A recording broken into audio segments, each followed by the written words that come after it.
اس نے زور سے پاؤں کا ٹھوکر قرآن پاک کو لگائی، قرآن دور جا کر واپس عثمان کی جولی پہ آ ہے۔ کیوں کہ ساری زندگی ہے عثمان قرآن سے محبت کرتے، تو پھر قرآن نے بھی عثمان کا دامن نہیں چھوڑا۔ چوتھا باغی آیا، میں بڑا شارٹ کٹ کر کے منظر آپ کے سامنے رکھ رہا ہوں۔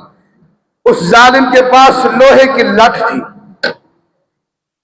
اس نے دونوں ہاتھوں سے پکڑ کر 82 سال کا بوڑھا انسان،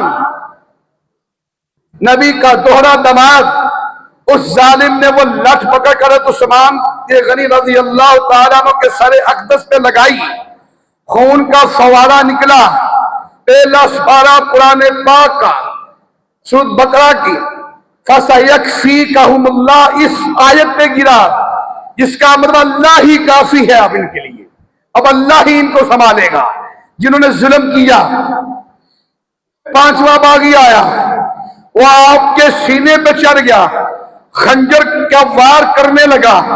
حضرت نائلہ دور بیٹھی تھی، دوڑی ہوئی آئی اور آج کا کہا ظالم پیچھے ہٹ، خنجر کا وار نہ کرنا۔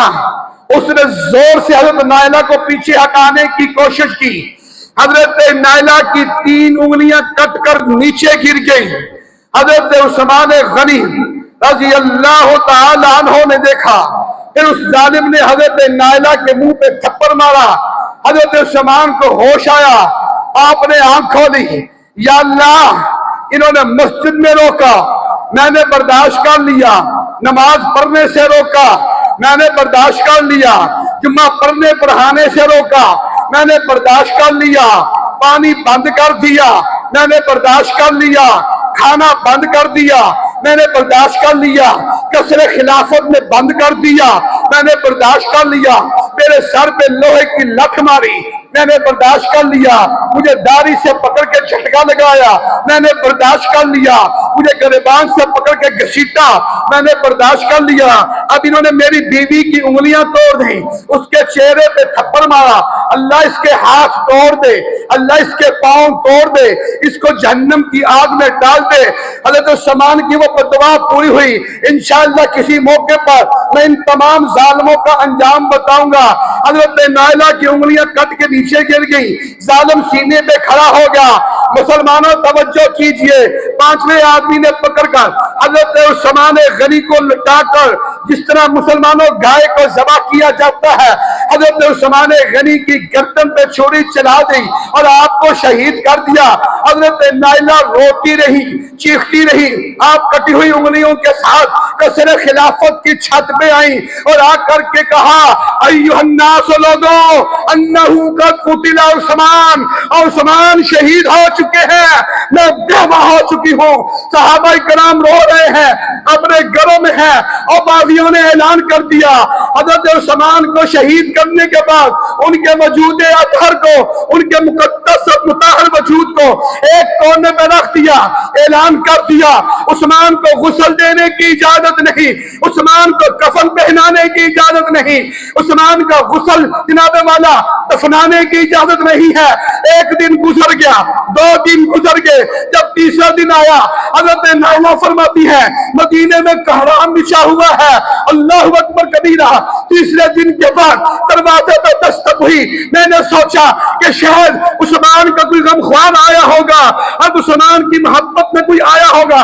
میں نے دروازہ کھولا، وہ ظالم اندر آیا، حضرت عثمان کے چہرے سے کپڑا ہٹا کر زور سے تھپڑ مارا اور پاؤں کے ساتھ ٹھوکر حضرت عثمان غنی کی پسلی پہ لگائی، کرک کر کے پسلی ٹوٹنے کی آواز آئی، میری آنکھوں میں آنسو آ گئے۔ میں نے آسمان کی طرف دیکھ کے کہا اللہ تیری قدرت پہ کوئی مداخلت نہیں کر سکتا، یہ وہ عثمان ہے جو پیغمبر کا پیارا تھا، مسجد نبوی کا امام تھا، مسلح رسول کا وارث تھا۔ آج اس کو شہید کر کے بھی دنیا کے لوگ تم دیکھتے ہو، اگر کوئی قتل ہو جائے دشمن قتل کر کے چھوڑ کے بھاگ جاتا ہے، لیکن عثمان اتنا مظلوم ہے، شہید ہونے کے بعد بھی ان کے وجود کے اوپر، ان کی لاش کے اوپر ٹھٹے مارے جا رہے ہیں۔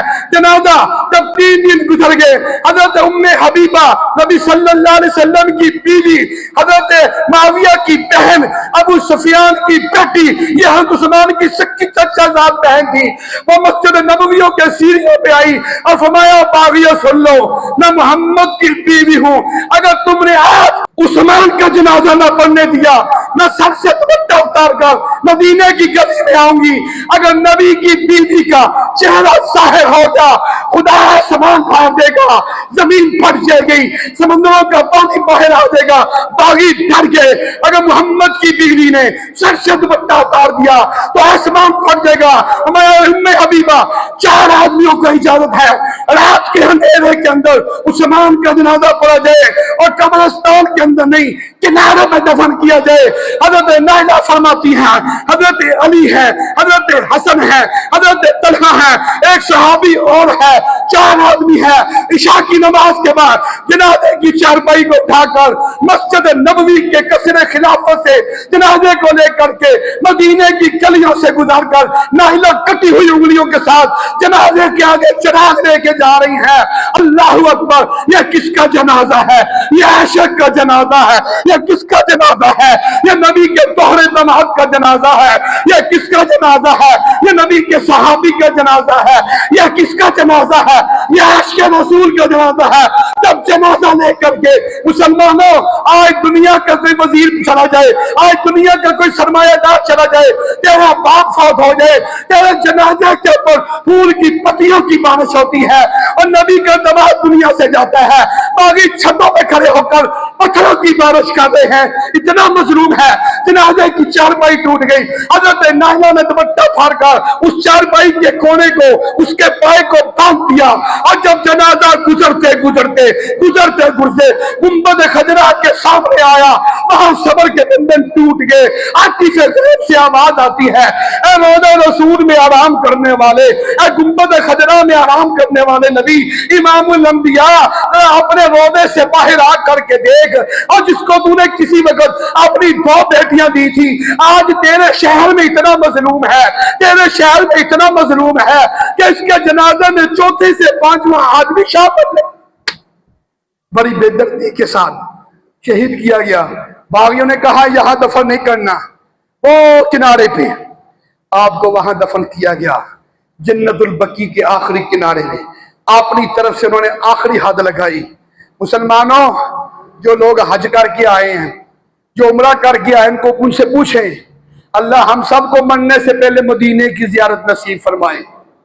عصر کی نماز کے بعد نبی صلی اللہ علیہ وسلم کے روضے کا سایہ اوپر سے لے کر نیچے تک سارا کا سارا حضرت عثمان غنی کی قبر پہ آتا ہے، اور تم نے یہ کہا کہ نبی کے قریب دفن نہیں ہونے دینا، اور عثمان ساری زندگی نبی کی آغوش میں رہا، نبی کے سائے میں رہا، نبی کی مسجد میں رہا، نبی کے گھر میں رہا، پیغمبر کا داماد بن کے رہا، اور مسلمانوں دنیا سے جانے کے بعد بھی عثمان گنبد خضرا میں آج بھی آرام کر رہا ہے۔